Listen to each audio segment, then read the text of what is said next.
Φίλες και φίλοι, καλή χρονιά. Καλώς ορίσατε στο πρώτο podcast του 2026. Σήμερα είναι μεγάλη μας τιμή που μαζί μας έχουμε τον κύριο Ρέτο Mathis, τον βραβευμένο Gastronomy Advisor, τον concept του Ararat. Μαζί με τον κύριο Mathis θα μιλήσουμε στα αγγλικά και θα τον καλωσορίσουμε και είμαστε πολύ χαρμένοι που είμαστε μαζί του. Mr. Mathis, welcome. It's a truly honor to have you today. We would love to hear your own remarkable life story, your own tasty story, because of the name of our podcast. Welcome. Thank you very much. I'm very honored to be part of that. And thanks for the opportunity to pass some information and knowledge regarding my life, my career, whatever goes with it, in the past, in the present, and in the future. Of course. We are here in a beautiful place. We are actually here in the wine tasting room in Amore Vino. It's one of the outlets, one of the venues of Ararat Gastronomy, a signature collection, which we created and opened 3 months ago. The concept is Italian Mediterranean.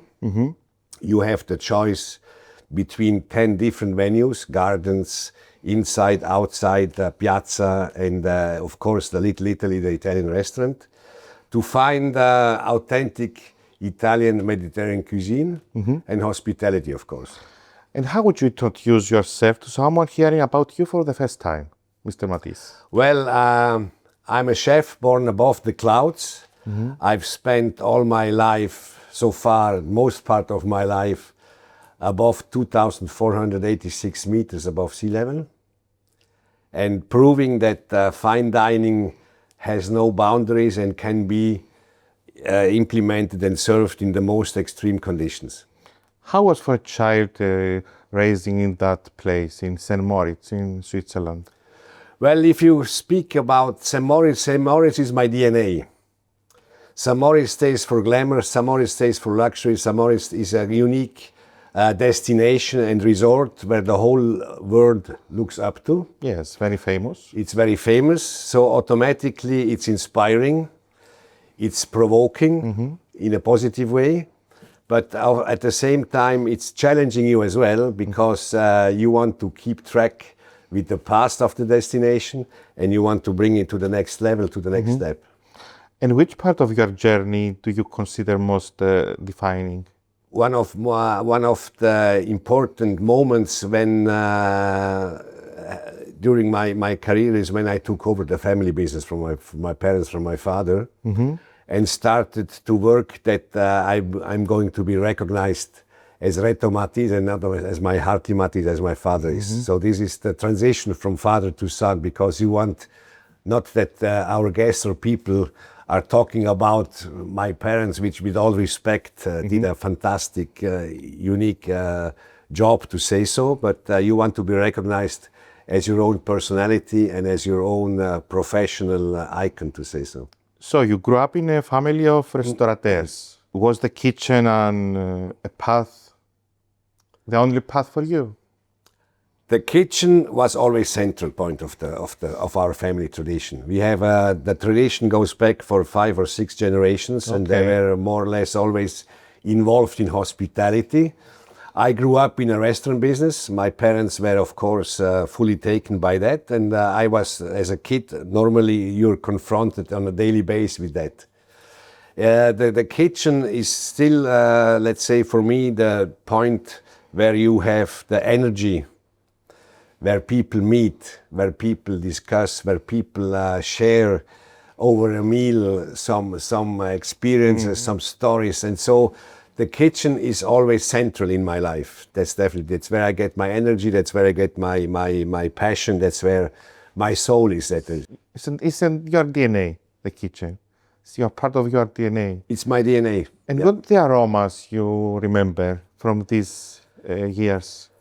The thing is, we had these Sunday roasts from my mother. We had, at the time, this was I was a kid, of course, and you still smell the roasted chicken with the rosemary. you had the soup, the dessert, the cake when she baked. When you came home from school, you smelled the certain specialties that she did. And of course, let's say you cannot compare it to an industrial kitchen, a restaurant kitchen, but also there, the first aroma or taste that I still remember is my father. He was, before he took over and started his own restaurant operation, he was chef in a 5-star hotel in Sent Mόριτζ. Mm-hmm. And every Sunday afternoon, my mother took myself and my sister to visit him in the afternoon because he was, during the season, he was very taken. And we always got a fresh ham sandwich in the time. And I still have the taste and the smell and the texture of this ham, freshly baked bread and the ham. And this was for me an unforgettable experience. It was a very nice experience for a boy. Absolutely, absolutely. In this season of your life, was there ever a moment you considered a different path? Well, you know, as a young man, as a kid, you have your dreams. You want to become a pilot. You want to become a fireman. You know, astronaut. Astronaut, of course. And then you go into art. I want to become a painter. I want to become a poet or whatever it is. But at the end of the day, I realized that my DNA, like you just mentioned before, is definitely in hospitality and gastronomy. And the best canvas that I could ever realize or look for is the plate. Mm. So I decided to... So you are a painter of food, of exactly, plates. In a plate is... So gastronomy is art, eh? So? It is, definitely. Mm. And the good thing is... it's endless. It's not limited to something because you can create whatever it is. It's always something different, you know, mm-hmm. wherever you go. So you feel an artist? In a way I do, yes. Yes. When did you realize cooking was a way of life for you, not just a profession? I started as a cook apprentice, you know, and I made all the base, all the school, the training. I went after to hotel school. And after that, you had to choose between, are you going to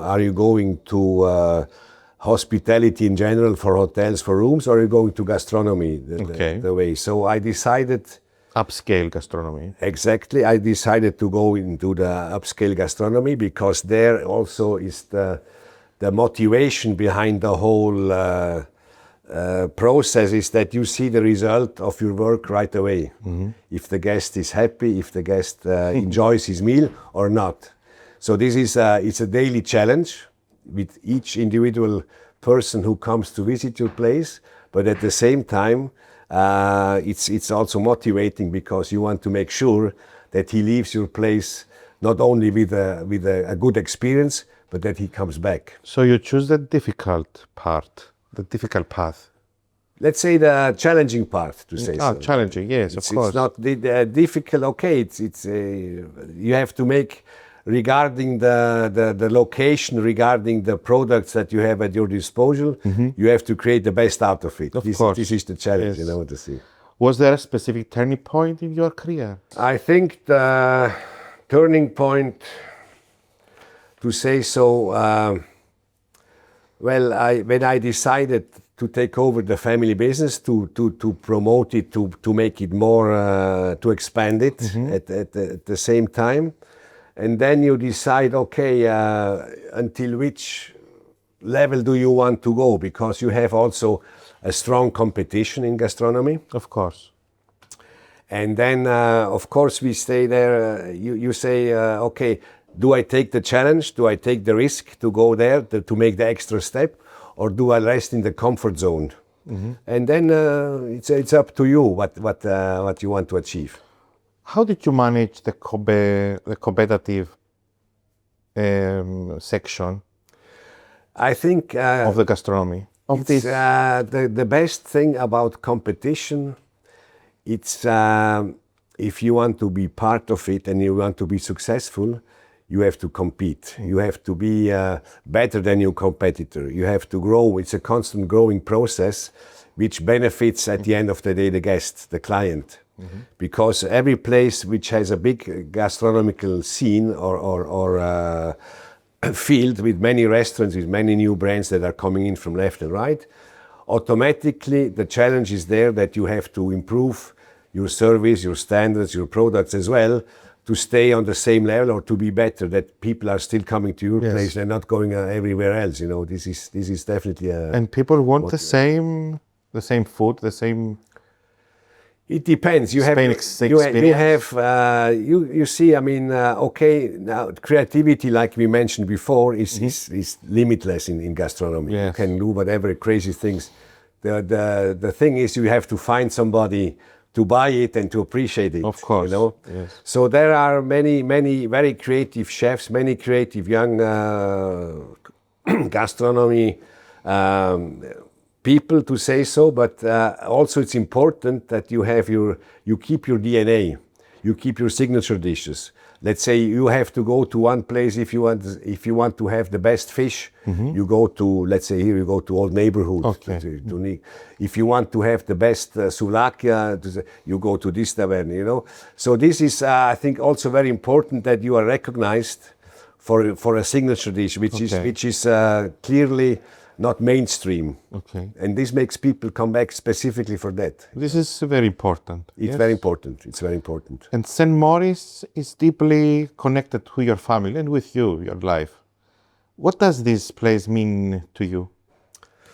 Sent Móricz is definitely inspiring. We are very international. So it's very challenging. Famous. It's very famous. And we are attracting, of course, clients from a very high level, to say so, in the luxury segment. We have six five-star hotels. We have many brands. We have many boutiques and on high level. Accordingly, the clientele is also visiting us. And they're very spoiled, you know. So of course, competing there and taking the daily challenges to satisfy all these tasters, which I have been traveling all over the world, and they know the best from everywhere.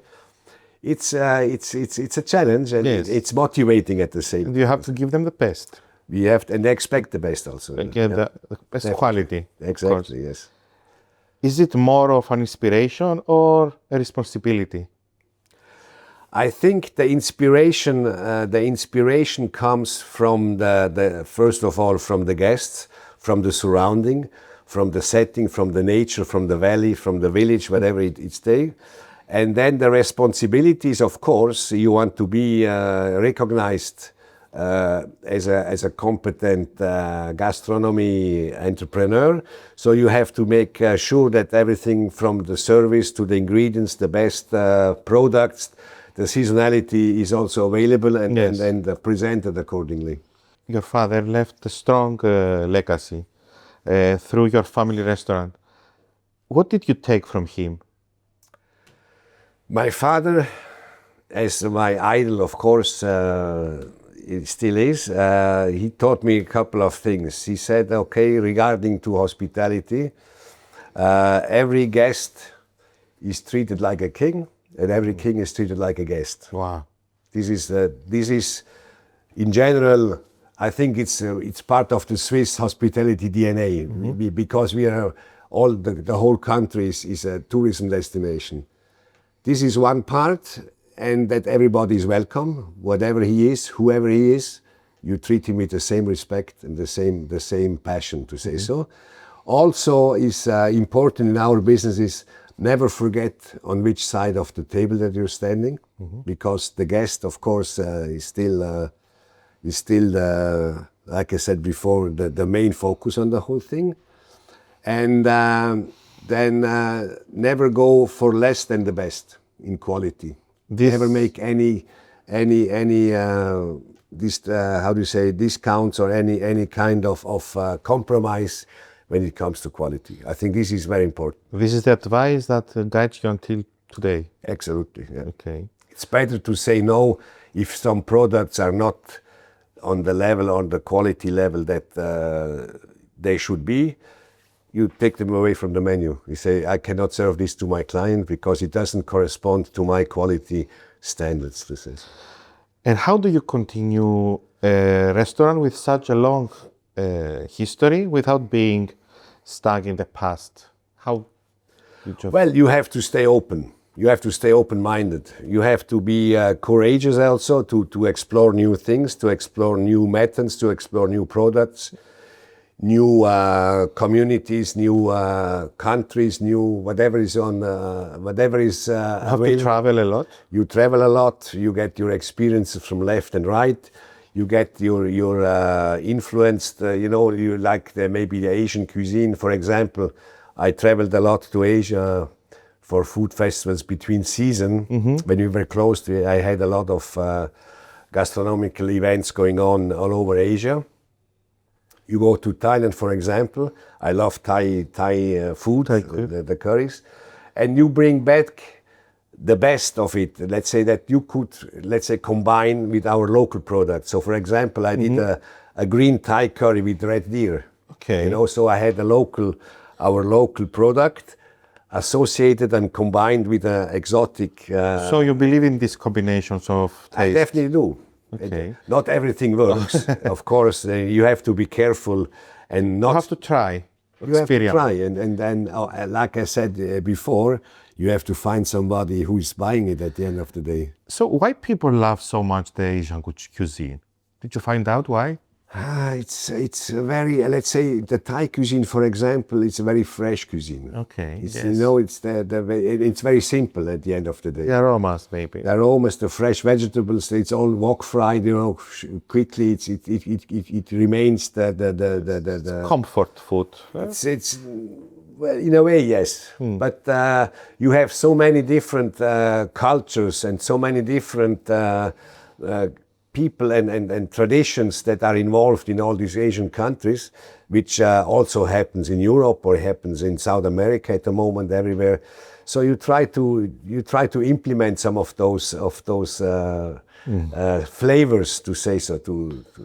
So we spoke before about tradition. How did you balance tradition with your own history? Tradition is definitely the foundation. You have nowadays, you have the tradition, then you have the next level is the innovation, and the technique. But I think that it's like building a house. If you start the house building by the foundation, not by the roof. So the tradition, let's say, it's where you grow up, where you learn. It's the base of it. And after that, you can accommodate different ingredients regarding for the food or different products to build it and to accumulate a final outcome of a new specialty or of a new dish, which is definitely at the end based on the tradition again. And how would you describe your culinary philosophy today?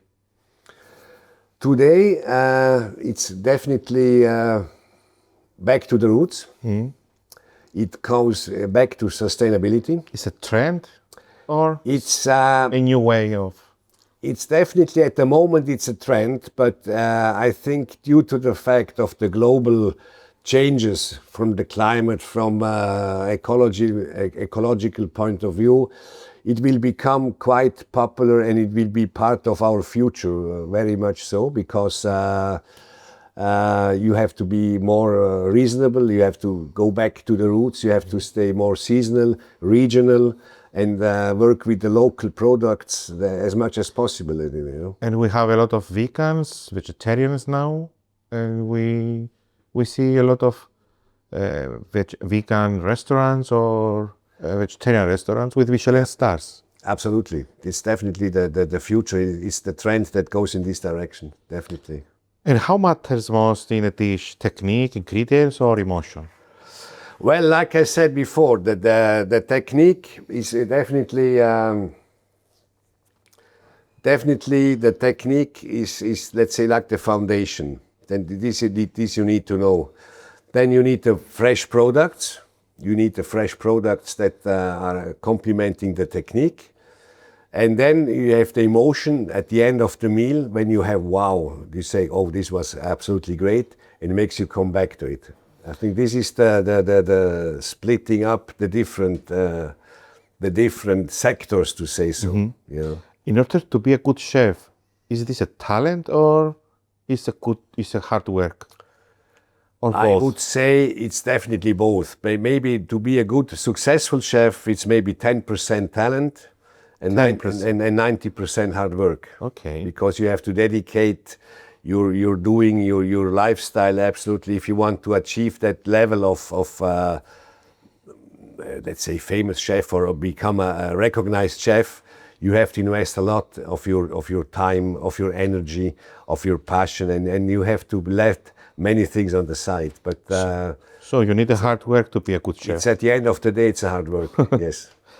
Is there a dish that fully represents you as a chef? I mean, like I said, me personally, I go for less is more. I like the simplicity of the dish, the authenticity. I want to taste, I want to smell the product, the quality from the season. So I'll say it can be a potato mash. I mean, if you take a normal, as simple and as silly as it might sound, to make a perfect potato mash needs much more expertise and know-how and experience than any dish that you have 15, 20 ingredients and flours and things that at the end you don't know anymore what you're eating, if it's a duck or if it's a fish. So I think I go for the simple, straightforward, recognizable taste. Simplicity is a trend also, Yeah. nowadays. Yes. Simplicity, and there is a very famous French chef where all the great chefs in the 50s and 60s were trained. This is Monsieur Fernand Point, Paul Bocuse, they all made the apprenticeship with him. And he wrote a cookbook, and this was in 1940 or 1950. And already then, in his prefix, he wrote, a good dish should never be more composed than with more than 3 ingredients. Okay. And this he was 100 years, I mean not 100, but nearly 100 years ago. Yes. So already then, the simplicity and the quality of the product and the preparation of the product has to be top. 40 years ago was too much in a plate. Where too much ingredients, sauces, butter, a lot of butter. French cuisine was, now we have changed. Trend, this is the food that you see, like you just mentioned. The base of the classic cuisine is French. So in the 60s, 70s, Bocuse and his Le Nôtre, Verger, Boyer, all the big French guys at the time, they created nouvelle cuisine. La nouvelle cuisine, that exactly like you mentioned, less butter, less cream, make it more light, make smaller portions or whatever. After that, the Spaniards came. Spanish cuisine in the 90s was Spanish, not Mediterranean. This is Spanish molecular cuisine. Okay. El Bulli, Ferran Adrià. He started to transform all the products, different shapes, and it was very technical and very, very laboratory kitchen, to say so. And this was a trend because they started with the espumas, they started with all this small, whatever it takes. After that came the Scandinavian cuisine. So the Nordic cuisine came. That was also more already on the verge to go more towards simplicity, more towards authenticity. They chose products which were growing, let's say, around 10, 15 kilometers around the restaurant, and they created the cuisine around that. And after the Nordic cuisine, now at the moment, is South America is very hot. Peru, Chile, Argentina. They have fantastic products. Okay, it also goes together. Don't forget, it's new for the market. They bring new kinds of cereals. They bring new kinds of potatoes. They bring new kinds of vegetables. Ceviche, all these kind of roast things. fish. And this goes, it's a constant evolution. So this is trend. What is next? It's hard to say. It might be the farmer around the corner, because you go there and they say, we stay home, we stay regional, we stay local, we stay seasonal. And I think this is going to be the next trend. Oh, very interesting. Back to the roots. You've cooked in many countries. Yes. What inspires you when you discover a new cuisine? First of all, I would say it goes together with traveling. You see new countries, a new culture. You go back maybe to dig a bit into the past of the country, what makes them do these things, or what is the history of the whole culinary aspect. And this is very inspiring and very interesting, of course. It's always something new to discover. Gastronomy is a culture of a country. Definitely, yeah. How can I see this in a plate? Well, The history. From the history of the country, with the products, with the seasoning, with the herbs, with the decoration, whatever they do, the Aromas. combination, the aromas, and it gives you an aspect of how the people are not living there, but how they are approaching the food, the culinary aspect of the country. So you meet a lot of cuisine, and a few years ago you meet Cypriot cuisine. Exactly. What was your first encounter with Cypriot cuisine? I think the Cypriot cuisine, it was what surprised me the most was the quality and the authenticity. Mm-hmm. Cyprus is something between the East and the West. We are located in the Eastern Mediterranean, so you have influences from both parts of the world, from Europe and from the Middle East. In a traditional Cypriot table, you can see the history of the island. And you can see the history of the island, of course, and you have beautiful products, you have beautiful vegetables, tomatoes, like we just mentioned before. Besides the halloumi, the fresh herbs, the nut, the grapes, the oil, the wine. I mean, it's like a garden, and I love to go to these farmer markets to see, you see there the authenticity of the country shows in the offer with the small farmer. They come proudly to sell their products, which they cultivated at home over generations most of the time. Yes. And this is very touching. This is very inspiring. Did anything surprise you in Cypriot cuisine? I think it's the simplicity. Like again, it's very clear. It's very honest. It's a very honest cuisine, and everything tastes like kissed by the sun, to say so. You have the most beautiful ingredients, products, vegetables, fruit, whatever it takes. And of course, the seasonality also here is very important, because you have the best strawberries in this time. You have the famous Cypriot potatoes in the red earth, the creaminess and the amazing products. This is my birthplace. Okay. Do you think it's underestimated internationally, the Cypriot cuisine?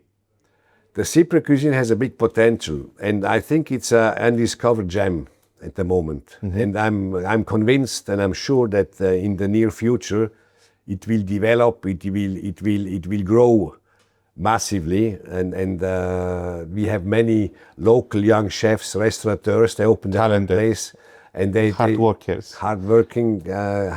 guys, and they definitely are trying this in the process, trying to change the Cyprus gastronomic heritage as well. They're definitely on the track of that. This is hopeful, you say. Definitely. No, but I think it's a matter of time until we hope so. Yeah. And which Cypriot ingredient impressed you the most, and why? The ingredients, like I said, the herbs, the freshness, the quality of the products. Besides halloumi, besides the olive oil, besides the grapes, you have this.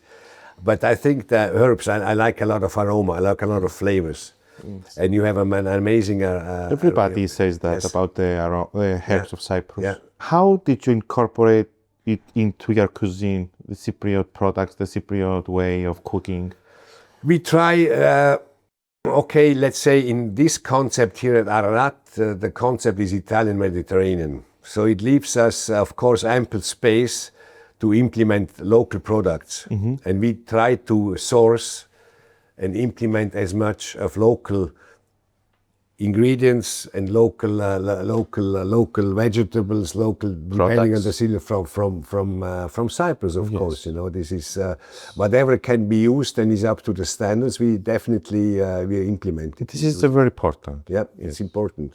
Let's talk about Ararat now. Your collaboration. How did it start? Well, I met these owners of the Ararat complex, and they had a gastronomical vision. which I helped them to realize. And it was a very interesting road to get here, and I must say the outcome was amazing, and we are definitely having one of an outstanding location on the island. Again, with different locations, with different venues, different gardens, so that as a visitor, as a guest, you can find 7 days a week a different different corner, a different thing to discover something new. Is it a risky project or a unique project? It's risky. Risk is maybe the wrong word. If you create a proper base, the proper setup, the risk is calculated. There is always a risk, of course, because many things might go wrong, or many things turn out differently than what you planned or what you expected. But between theory and between practice, it's always a different, and you only find out the deficits or whatever went the wrong way, to say so, once it's in operation. And then, of course, it's the moment you have to adapt, and you have to make the fine tuning for it. What attracted you most to this project? Well, the diversity, like I said, because it's not one restaurant. I could definitely see the fact that we have, like I said before, 10 different outlets and venues. We have a big potential to accommodate and welcome a broad number of guests, and we want to create a hospitality concept that makes them come back, and that they leave here, they have a good experience, and they meet. It's like we said. We try to create a DNA that is positive and makes the visitors repeat visitors. Not just one time. And it's important to make a very nice experience for the visitor. I think, the thing is, like we said before, you have about the time you spend in your free time of the day. You want to have a good experience. You want to meet friends. You want to meet the family or with the dear ones. And this time is very important. It is quality time. So if you come to us for a meal or for a drink or for a snack or whatever it is, or just a coffee in the afternoon, the experience should always be positive, and it should bring you into not in another world, but in another state of mind. It should be a positive experience overall. This is important. Let's say more about Ararat now. Which restaurants are part of Ararat, and what defines each one? Okay, if we start on the top level, we have different restaurants in Ararat. We have Cloud9 on the 9th level, which is the fine dining concept. And we have every 2 months changing a Michelin star guest chef. This is unique in Cyprus. This is unique, and it will also be it's very much appreciated by the local community. And it's also, we want to offer our guests a fine dining experience on the highest level without having to travel abroad for many days or whatever continent to get this here. But for me, the most important was also to offer the local young professionals the opportunity to learn, to see, to grow, and to have an experience locally without also having to live abroad and then go someplace. So this is actually the main reason for Cloud9, is that for both sides, like I said. We have on the ground floor is the whole restaurant concept with the Italian Mediterranean cuisine. We do have yachts outside, a big outside area. We have Romeo and Julieta gardens, which are authentic with lava stone tables from Sicily. We have the Little Italy restaurant. We have homemade pasta, antipasti carelli. We have the fish trolley. We have the crudo bar. We have a winery, Amore Vino. We have cocktail bars. We have Bocconcini, our Italian deli shop. We have our homemade pasta you can buy, Italian products, breads, gelati, all this kind of stuff. And I think it's an overall experience that awaits you when you come here. And why people love so much Italian cuisine? It's the best cuisine of the world, maybe.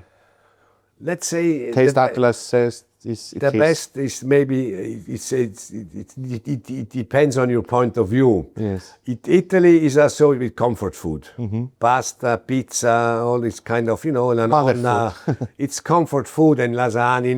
You like to sit in it. It's always a nice experience, and it's also associated with Italy with the Italian culture, with the Italian canzoni, with the Italian way of life and everything. So I think Italy is one of the most popular, most known cuisines in the world, definitely, yes. And which one of those restaurants challenge you the most?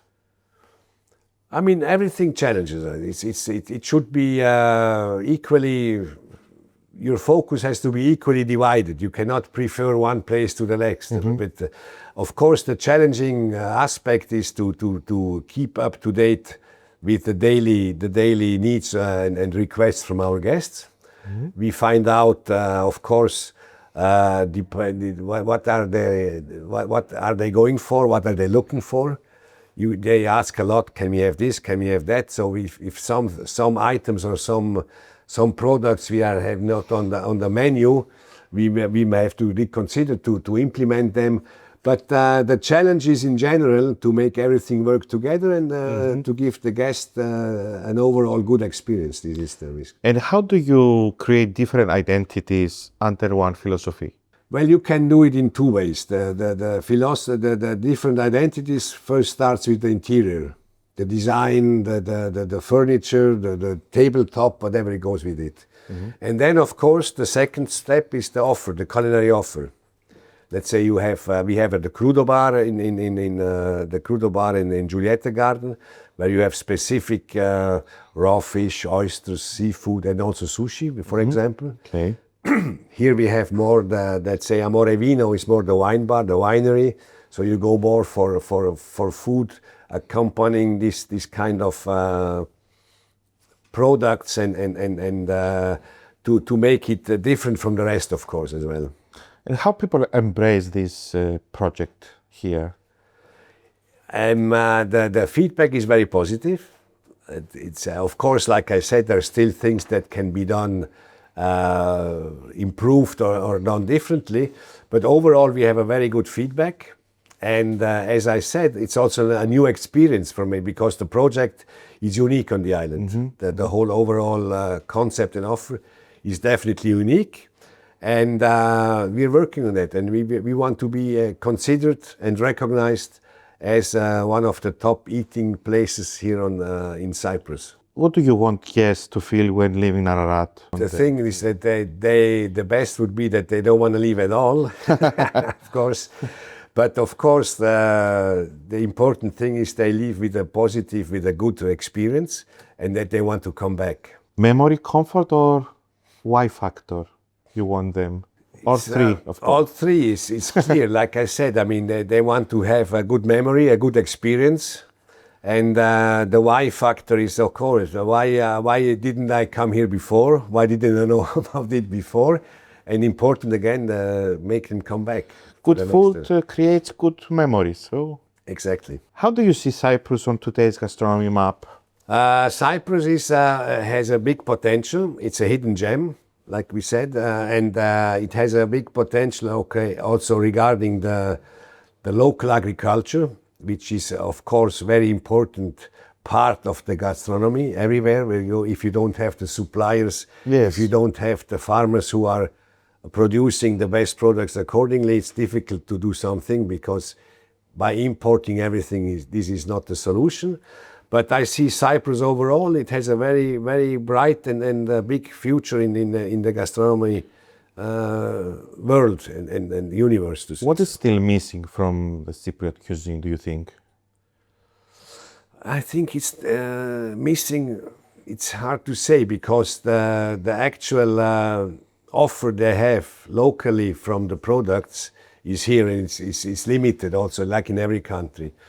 But I think that very important is also from the hospitality, the restaurant aspect, that the local chefs are also supporting the local agricultural market. They boost the products. They're proud of it. They promote them, and at the same time, they are also motivating the farmers to become better and maybe to produce different articles or different ingredients, which at the moment are not here, but can be implemented or planted here as well.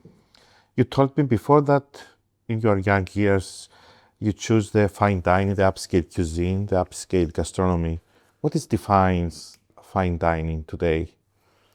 Fine dining, of course, it has different aspects. You start fine dining, okay, it's the location, it's the base, the interior, and the team, the staff, that is. This is the base to create fine dining, because it has definitely standards. Yes. It's different when you go to a hotel, a fine dining, or a grill room, or a fine dining restaurant, a brand, than to a taverna. You see the difference visually also. This is number one. So you have to invest a lot in these articles. And then, of course, the offer. Okay, fine dining, you have certain products that defines the menu. These are most of the time they're expensive or rare products that you are using, and that needs also the knowledge of the how to cook, how to process them, how to serve them, how to present them. So it's an overall experience, and it's an overall let's say that not only technique but a way of life if you want to do that. Do you think that fine dining today changing internationally, or? It's changing. It comes like we discussed before. It goes back to the roots. It goes back to simplicity. It's not anymore this pincette cooking and the more ingredients and the more products you add on a dish. It goes back to the roots, the simplicity, and the way that you are cooking it and presenting it, definitely. And what luxury does it mean in a food mean today? Luxury is the moment that you are bringing home after a good meal, where you had a great time, a great dish, a great cuisine, a great menu, and where the team and the service is definitely always one step ahead of you. Let's talk about sustainability. How important is for a chef or for you as a chef today, sustainability? Sustainability is becoming more and more important because it has to do with responsibility as well. Talking about food waste, talking about importing, let's say, the ecological footprint. You know, if you have the avocados from South America, you have the fish from Greenland, you have the whatever all over the world. So I think this is sustainability becomes more and more a topic. People are very well informed about even the youngsters nowadays. You can Google, you can look up everything in your iPhone right away. So I think that the sustainable cuisine will definitely be the future. It is a necessity. It is a necessity. Yes. It's not a trend. It's not a trend. It has to be a way of life. Yeah? It has to become, and it will become a way of life. I'm convinced of that because seasonality and all these topics we discussed. After a lot of years in gastronomy, what keeps you creatively alive? Well, I stay curious. I'm a curious person. I like to explore. I like to travel. I like to find out. I like to know different things which I didn't had the chance yet to taste or to experience. So I think it's a constant. Gastronomy is a constant evolution, to say so. And you have to stay open-minded. Not everything that you might like. There are many things you say, okay, this is not my piece of cake, but you tried it. You know what it's all about. If you have to write a book about your life, what was the title? What could be the title of this? Bon appetit. Bon appetit. It's all about bon appetit, eh? It's about bon appetit. Enjoy it. It's about positive aspect. You know? And what inspires you outside the kitchen today?